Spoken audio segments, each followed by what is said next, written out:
할렐루야. 오늘 전 본문 말씀을 근거로 해서 이 행복이라는 제목을 가지고 은혜를 나누고자. 여러분은 살아오면서 나는 정말 행복하다 이렇게 느끼신 적이 있습니까? 저의 경우는요, 제대할 때 그랬고, 또 결혼할 때 그랬고, 성령 받을 때 그랬어요. 그 사람마다 다르겠지만요, 신혼 부부들이 조금씩 세간이 늙을 때 행복하지 않겠어요? 또 아이들이 커가는 것을 볼 때, 또 병든 사람이 그 병에서 해방이 될 때 행복감을 느끼지 않겠습니까? 또 어떤 사람은요, 지난날의 과거를 회상하면서 그때는 가난했지만 그래도 행복했었다라고 말하는 사람도 있어요. 어쩌면 우리가 이 땅을 살아가는 이유는 아마 행복하기 위해서가 아닐까라는 생각을 하게 됩니다. 우리 헌법에도요, 행복 추구권이 보장이 되어 있습니다. 그만큼 사람에게 있어서 이 행복이라고 하는 거는 상당히 소중하죠. 근데 문제는 뭐냐? 행복을 어떻게 정의하느냐? 행복을 어떻게 규정하느냐는 것입니다. 달라스 신학교의 교수였던 하워드 핸드릭스 교수는요, 영원한 가치가 없는 것은 영혼의 가치가 없다 그렇게 말했어요. 즉, 진정한 행복은 영원성에 기초한다는 말이죠. 영원성에 기초를 둬야 된다. 그렇다면 무엇이 영혼에 기초한다는 것인가? 오늘 본말씀 4장 9절 이렇게 말하고 이 행복이라고 말합니다. 이 행복이라는 말입니다. 이 행복. 무슨 행복이냐? 바로 아브라함과 다윗이 믿음으로 받은 행복을 말합니다. 근데 보시면 아브라함은요, 모세가 신에서 율법을 받기 이전 사람이죠. 다윗은 모세가 신에서 율법 받기 이후의 사람이에요. 근데 둘 다 어떻게 율법 이후나 율법 이전이나 다 똑같은 행복을 누렸다는 것입니다. 이것은 바로 무슨 말씀하시냐? 오늘날 이 시대에도 이 행복은 시대를 뛰어넘어서 우리도 역시 해당되는 행복이라고 하는 거죠. 첫 번째, 이 행복은 어떤 의식이나 어떤 형식을 그것을 뛰어넘는 진실한 믿음으로 얻는다는 것입니다. 유대인들은요, 아브라함을 최고로 여깁니다. 왜? 그들의 조상이기 때문에. 그들은 아브라함이 하나님께 성실하고 충성하였기 때문에 의롭게 여기심을 받았다고 말하고 있습니다. 바울 역시도 아브라함이 하나님의 백성이라는 표시, 즉 할례를 받기 전에 이미 의롭다 하심을 받았다고 얘기하고 있습니다. 창세기 15장에 보면은 아브라함이 86세에 하나님이 믿음으로 의롭다고 하셨습니다. 할례 받기 전에 영원한 축복이고 선물이었다는 것입니다. 그리고 할례는 언제? 13년 후에, 의롭게 된 인정을 받은 후 14년 후에 99세의 할례를 받아요. 그러니까 할례 전에 이미 의롭다함을 받았다는 것입니다. 넌 의롭다. 칭이라고 하는 칭. 그 보면은 쌍둥이도요, 조금이라도 먼저 나온 애가 형이잖아요. 형은 동생보다 권위가 더 있습니다. 마찬가지로 먼저 나온 믿음이 받은 표식으로 받은 할례보다 더 권위가 있는 거죠. 믿음이 먼저인 것이죠. 그래서 아브라함이 의롭게 된 것은 그가 할례를 받지 않았을 때에 하나님으로부터 주어진 선물인 것입니다. 이렇게 하나님이 무할례 때에 그런 축복을 받았다면 저희는 어때요? 우리 역시도 무할례자예요. 할례를 받지 않았어요. 하지만 마찬가지로 아브라함같이 믿음으로 의롭다 하심을 받는다는 거예요. 성경은 지금 그것을 얘기해주고 있는 거예요. 더구나 우리는 유대인이 아닙니다. 약속의 자신이 아닙니다. 유대인들에게는 개처럼 취급받는 이방인에 불과한 존재들이에요. 우리는. 하지만 믿음으로 어떻게 아브라함의 후손이 되고 아브라함의 그 발자취를 쫓아갈 수 있다는 것, 이 얼마나 큰 축복입니까?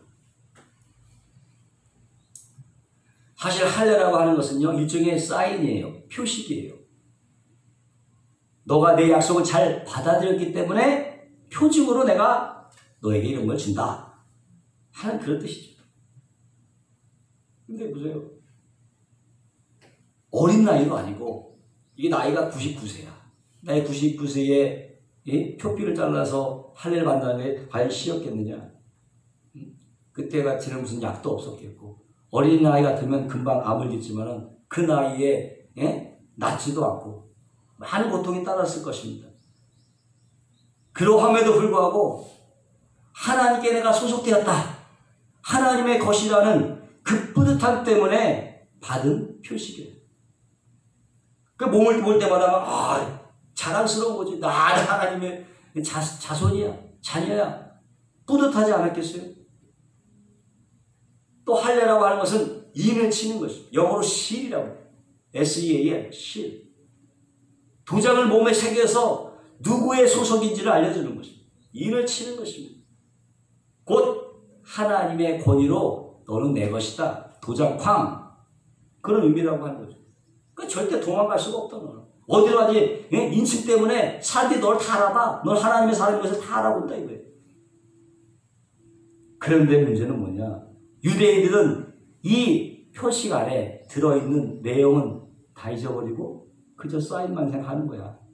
표식만 생각하고 있다는 거예요.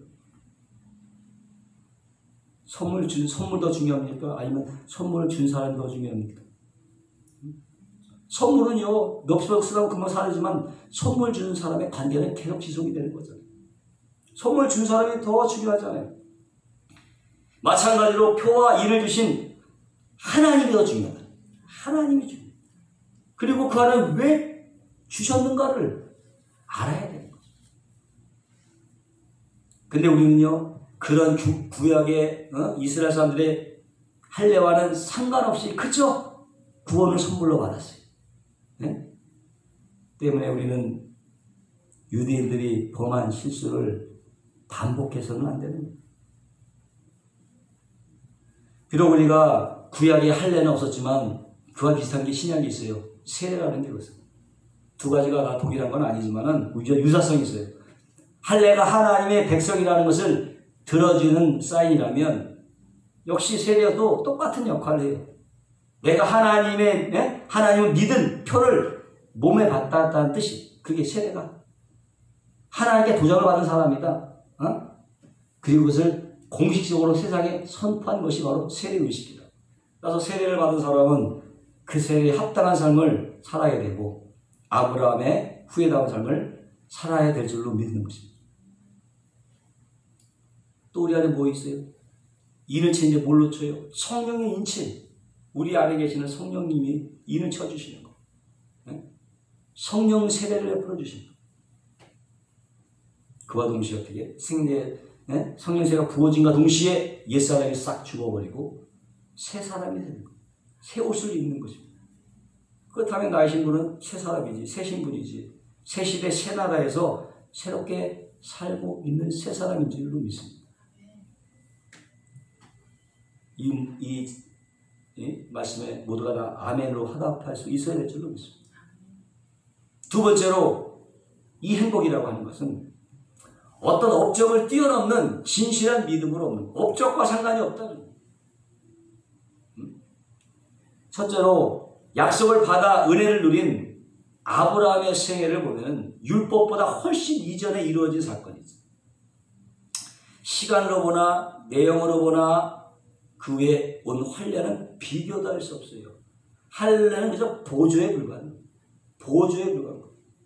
네? 주방장 보조는 보조일 뿐 주방장이 될 수 없어요. 갈라디아서 3장 10절 보니까 율법은 약속보다 430년 후에 왔다. 430년 후에 왔다. 권위로서나 위치명으로서나 율법은 약속 위에 있을 수가 없습니다. 절대 율법이 주방장이 될 수 없습니다. 두 번째로 만약 율법 안에서 약속이 나왔다면 율법에 속한 사람들만 후사가 되는 거잖아요. 그러면 하나님 말씀 자체가 그냥 모순돼서 완전히 파괴되어 버리는 거예요. 그래서 14절에 말하고 있는 것이다. 믿음은 헛것이 되고 약속은 패하지 않느니라. 그렇게 말하고 있는 거예요. 세 번째로 율법은 하나님의 의를 가져오지 못하고 뭘 가져와? 하나님의 진노를 가져와. 왜? 율법은 죄의 세계를 열어주기 때문에. 우리 속에 죄의식에 갇히게 하고 죄책감에 사로잡혀서 더 심각한 산으로 몰아간다는 거죠. 율법이 무엇이 죄인지를 알려줘서 또 더 궁금하게 해요. 호기심에는 좋은 호기심도 있지만 나쁜 호기심도 있어요. 죄된 호기심도 있어요. 참 사람의 그 마음이라는 게 희한하죠. 가만히 벽에다가 칠주의라고 하면요, 괜히 가서 칠하고 싶고, 가다가 저 구석에 소변 긋지라고 하는 데 있으면 괜히 소변 긋고 싶어. 사람이 이상해요.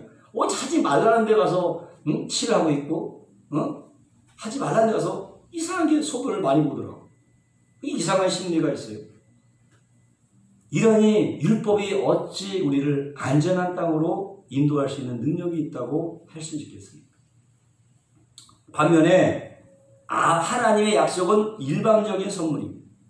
이건 뭘로만 받아요? 믿음으로만 받는. 글쎄요, 정말 그럴까요? 하는 태도로는 안 되는 거예요. 그저 단순하고 간단하게 아멘. 그게 믿음입니다. 아멘. 아멘이 에무나에서 아멘이 나온 거예요. 에무나가 믿음인데 에무나는 아멘 나온 거예요. 아멘 이꼴 믿음이에요. 아브라함도 그렇게 하나님을 믿었고 하나님의 약속을 따라 살았습니다. 그래서 아브라함을 세상의 후사로 세워주신 것이죠. 즉 세상의 상속자. 세상의 상속자가 되는 것은 약속이지 아브라함이 어떤 업적을 쌓아서 이루어진 것이 아니라는 거예요. 업적으로 따지면 얼마나 복잡하겠습니까? 얼마나 잘했는지 일일이 계산해야 되잖아요. 예? 잘잘못을 따지고 성적표를 매겨야 돼. 무엇보다 업적이 많은 사람, 업적이 없는 사람들은 업적으로 보면요, 많은 사람이 탈락돼요. 제일 순위가 저예요, 저. 가장 먼저 탈락할 대상이 되는 거죠, 같은. 그러니 은혜로 얻어진 상속이라면 모든 것이 은혜로 시작해서 은혜로 마치게 되는 것입니다. 그래서 우리는 세상의 후사이지만 은혜의 후사가 됩니다. 은혜의 후사다. 율법으로는 안 돼. 그래서 하나님의 은혜 안에서 갖는 정체성 자체가 우리의 자산인 줄로 믿습니다. 후사는 언제나 든든하죠. 왜? 뒤에 백이 있기 때문에. 후사는 든든해. 다 떨어져도 웃을 수 있어. 네. 백이 있고 내가 후사라는 자신감이 있기 때문에. 그래서 이 땅에 믿음을 갖고 걷는 것입니다. 확신 있게 걷는 것입니다. 하늘 바라보면서 확신을 갖기 때문에 걷는 것입니다. 후사는 믿음이 아니면 행하지 않습니다. 뿐만 아니라 우리는 현재의 후사일 뿐만 아니라 미래도 보장이 되어 있는 후사야. 미래의 후사도 되는 거예요. 장차 올 세상에서 예수님과 함께 다스리고 누릴 후사의 자격을 갖고 있는 것입니다. 나중에 내놓을 하늘 땅 문서를 지금 보관하고 있는 사람이야. 어디에? 하늘에. 하늘 보관소에. 누구도 도적질할 수 없는 그곳에. 제가 가장 좋아하는 찬송가 있잖아요. 내 마음속에 솟아난 이 평화는 한마디 이 행복은 깊이 묻힌 보배로다. 나의 구원을 키워갈 자 그 누구랴 안심일세. 가장 좋아하는 찬송입니다. 이렇게 우리는 아브라함의 뒤를 쫓아서 이런 행복을 누리고 있는 것입니다. 한 어린아이가 말했어요. 내가 엘리베이터를 타려면요, 아무리 높은 층이라도 내 앞으로 내려와요. 내가 타고 싶으면 내려온다는 거예요. 그렇습니다. 내 힘으로 움직이지 않아도 믿음의 버튼만 딱 눌러내면 아무리 높은 층이라도 내 앞에 내려옵니다. 아멘. 우리 이렇게 남아 믿음으로 그 엘리베이터를 타고 살아가야 될 줄로 믿습니다. 이것이 우리의 행복이야. 또 세 번째 우리 행복은 하나님의 능력을 믿음으로 얻는 것입니다. 하나님의 능력을 믿음으로 얻는 거예요. 아브라함은 하나님이 생명을 주신다는 믿음을 가지고 있었어요. 실제로 보니까 하나님은 죽은 자를 살리시며 없는 것을 있는 것 같이 부르시는 하나님. 그러면서 18절 설명하기를 바랄 수 없는 중에 바라고 믿었다. 바랄 수 없는 중에 바라고 믿었다. 즉 희망을 거슬리는 희망을 어떻게? 바라고 믿은 거예요. 앞에 있는 희망은 뭐냐? 인간적인 희망이지. 희망을 거슬리는 희망, 다음이 뭐예요? 하나님에 대한 희망이지. 이 세상 희망이 아니지. 그것을 바랄 수 없는 중에 바라고 믿었다. 즉 아브라함은 인간적인 희망을 거부하고 하나님이 주시는 희망을 붙잡았다는 거죠. 그것을 붙잡았다. 사실 아브라함은 처음부터 그런 사람이 아니었어요. 무엇보다 이스라엘을 낳은 것은 그의 인생의 가장 큰 실수였어요. 그 실수로 나중에 어떻게 그 후손들이 지금까지 이스라엘과 막 대적하고 싸우고 있잖아요. 실수가 나온 고통인 것이죠. 창세기 14장에는 사라를 통해 아들 주시겠다고 하는 하나님 앞에서 어떻게? 웃었어. 대놓고는 못했지만 엎드려서 울었어. 근데 17절에 보니까 아브라함이 엎드려 웃으며 심중에 이르되 100세 된 사람이 어찌 자식을 낳을까? 사라는 90세니 어찌 생산하리요? 이스마엘이나 하나 앞에 살기를 원하나이다. 하나님 앞에서 대놓고 이런 얘기를 했다는 거죠. 이렇게 하나님과 시속게임했던 이 아브라함이 하나님이 떠나가시자마자 23절에 보면 그냥 할례를 행해. 하나님의 말씀을 실천하는 거야. 뭐예요? 하나님에 대한 믿음을 행동으로 표시하는 것입니다. 행동으로 표시. 말은 그렇지 않은 것 같지만 행동으로 표시. 그래서 처음에 나온 본문 15절 22절까지는 처음에 나온 희망이고 23절 27절은 그 희망을 뛰어넘는 하나님에 대한 약속에 대한 희망이었다. 세상적인 희망이 아니었다. 두 가지를 얘기하고 있는 거예요. 그리고 아브라함의 믿음의 특징은 뭐냐? 두 번째, 그의 믿음은 계속해서 견고해졌다는 것입니다. 견고해지는 거예요. 하나님 명령하신 할례를 행한 다음에 그의 믿음은 계속적으로 견고해 갔습니다. 아브라함은 자기의 몸이나 사라의 몸이 이미 죽은 것을 알고도 여자가 90세 나이가 돼서 아기를 낳는다는 것이 상상이나 할 수 있습니까? 이렇게까지 알고 있는 것과 그 알고 있는 상식을 뛰어넘는 것과는 다른 것이죠.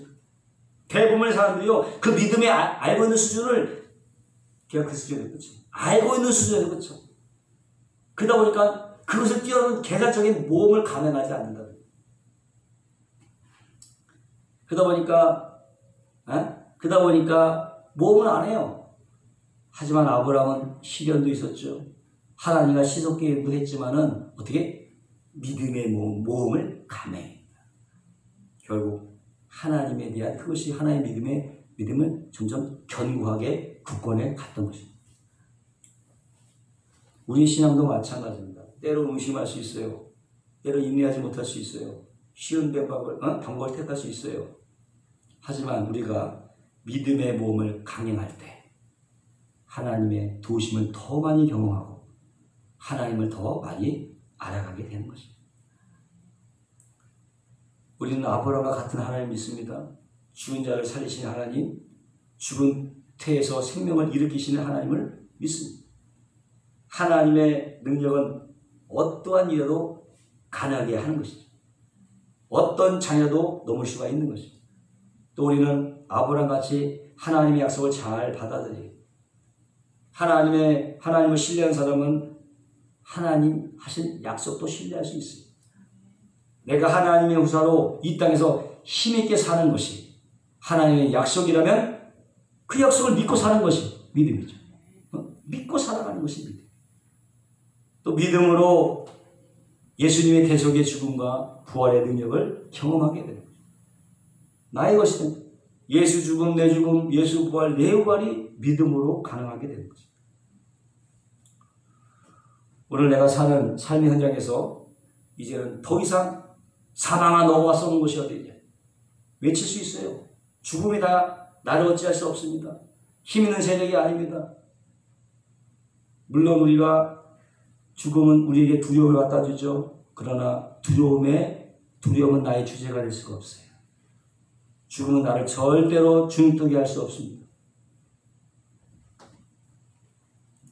네, 부활의 주님의 능력이 우리 안에 있기 때문에.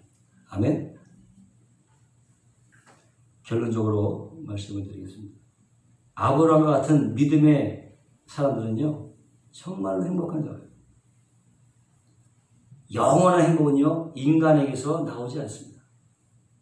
첫째로, 인간이 자랑하는 업적과 형식과는 상관이 없어요. 또 쌓아놓은 업적과 상관이 없습니다. 진정한 행복은 인간의 한계를 뛰어넘는 하나님으로부터 우리에게 다가오는 것입니다. 때문에 믿음으로 모험을 강행하지 않는 사람은 절대로 느낄 수 없는 얘기예요. 그러므로 아브라함과 같은 믿음으로 안전지대를 떠나서 보다 더 나은 삶으로, 보다 더 위대한 삶으로, 더 새로운 삶을 개척해 나가는 저와 여러분 되시기를 주님의 이름으로 축원합니다. 기도하겠습니다. 거룩하시고 영화로우신 하나님 아버지, 우리가 아브라함 같은 믿음을 가지고 안전지대를 떠나 보다 나은 삶을 개척해 나갈 수 있도록 주님 인도하여 주옵소서. 감사하며 예수님의 이름으로 기도하옵나이다. 아멘.